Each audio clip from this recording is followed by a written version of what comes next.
every member of staff to take note of these sentimental friendships between senior and junior boys. And can I ask what we're supposed to do about it? Simply report it to me, Irvin. I will relieve you of the task of interrogating the boys if you find it too much for you. Headmaster? Mr. Barnaby.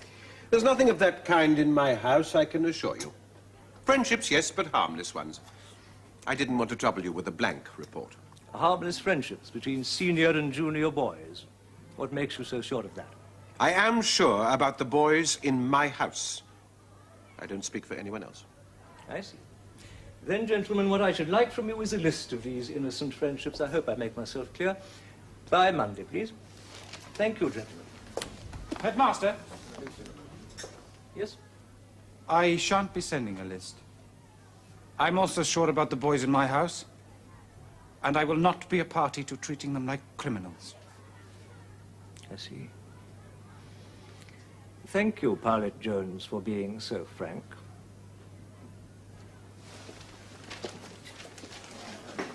Good for you, old man. I wish I'd thought to say it. You'll get no list from me, either.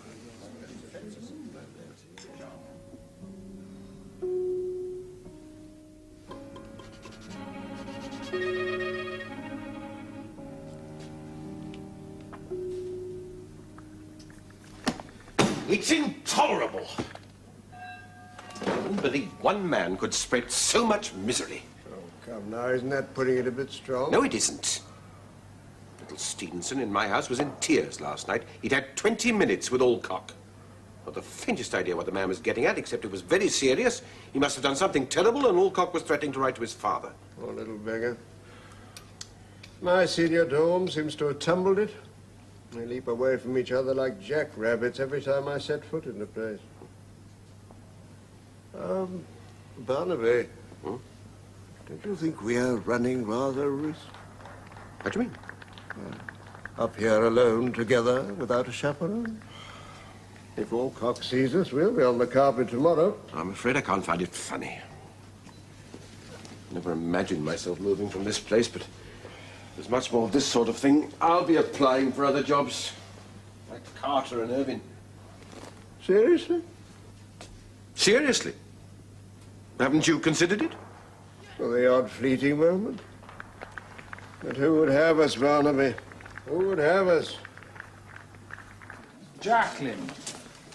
Yes, not a bad little essay, but what a map. I've never seen anything quite so messy. Did you hold the pen in your toes? Pendleton kept jogging my elbow, sir. All right, do it again. Take out a new page, and this time I want to be amazed by your neatness. Yes. Veezy. Scrappy. Where's Veezy? He's not ill, is he? He had to go and see the headmaster, Mr. Pilot Jones. And Weatherby. It'll be your turn next, Pendleton. All right, be quiet.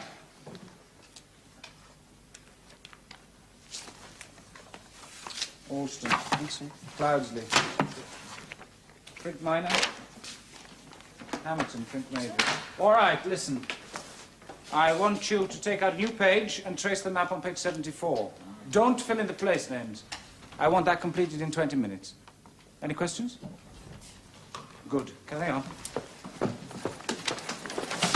I see. So you go to his study, make tea for him, and he coaches you in batting. Anything else? Well, we sometimes go for a walk. What for? Just to walk, sir. And we talk. That's all. And on these occasions, does he touch you? What do you mean, sir? The question's clear enough, yes or no? Yes, sir. In what way? Well, I don't know. You're bound to touch, aren't you, sir? Like, if he's correcting my stance, the nets. Nothing else?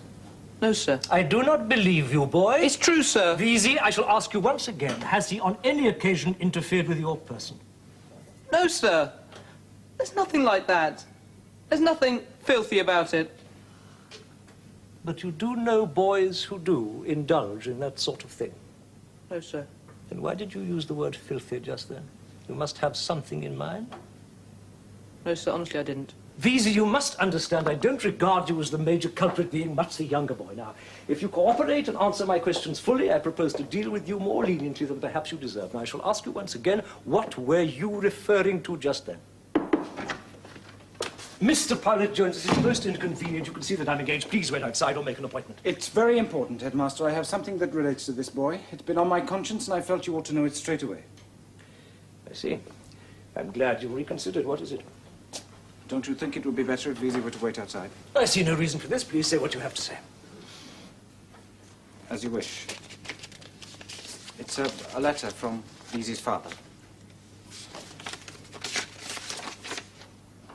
This is the relevant paragraph. The boy is bound to feel a bit low, seeing that the regiment's likely to stay in India for the next 2 years. But Captain Weatherby happened to mention that his younger boy is still with you. Could you put in a word with young Weatherby on the boy's behalf? I don't want him coddled, but it was a great relief to his mother to learn that a friend of the family would be keeping an eye on him.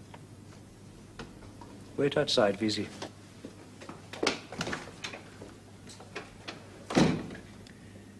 I expected no cooperation from you, Pilot Jones. What I did not expect was that you would deliberately sabotage my work when I am on the verge of uncovering a network of unnatural practices in this school. And furthermore, that you would seek to make a fool of me in front of one of the boys. It was you that asked him to stay, not me. And this network of yours is all in your imagination. Can't you see the harm you're doing? Get out of my study. You're going to regret this very bitterly.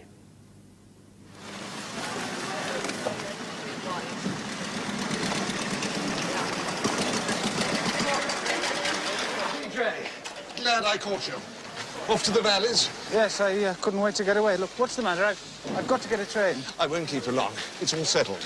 The prep school? Yeah. I had a phone call from the agents yesterday.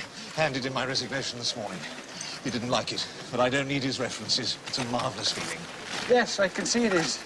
Well, how about it, then? The offer still stands. Equal partners. What do you say? Thanks very much, but no. Why have I not? It's a hell of a generous Look, offer. don't say no. Catch a later train. Let's talk about it. I'll come down to Wales with you if I have to. Look, I have thought about it. And, well, someone's got to hang on. Someone's got to hang on for the sake of the boys. You're a damn fool. Well, maybe I am. But I'm staying. Look, I hope that doesn't leave you strapped for the money. No, never mind about the money. I can raise the lot myself. Damn it, man. It's you I wanted, not the money. All right. Fair enough. You manage well enough without me, you know that. Yes, I will. You can be sure of that. And if you ever manage to get rid of the swine, I'll send my lads on to Bamfield. Look, sorry, I must go.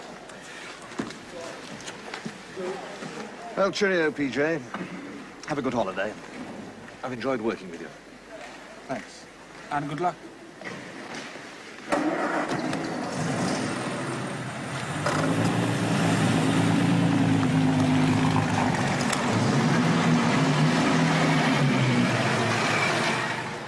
That I find exciting, going from one part of the country to another, is that working people are coming together more than ever before. The men in the Manchester mills and the women know about your struggles in the mines, and they're supporting your struggles, and they are counting on your support for them. And their employers are shaking in their shoes because they know they're going to get it. Time for one more question, boys. I can see the ladies are ready with the tea. We can't keep the ladies waiting. I've got a question for Miss Foster. Come on then, Emrys. Well, no. I've been sitting here, listening patiently, and from what I've heard, you wouldn't think we had a socialist government in this country. I mean, tell me if I'm wrong, like, but I read in the papers that the Prime Minister's called Ramsay MacDonald and he's a socialist. Well, what I want to know is, if he's a socialist, and if he's a Prime Minister, why don't he bring down unemployment and nationalise the whole bloody mining industry?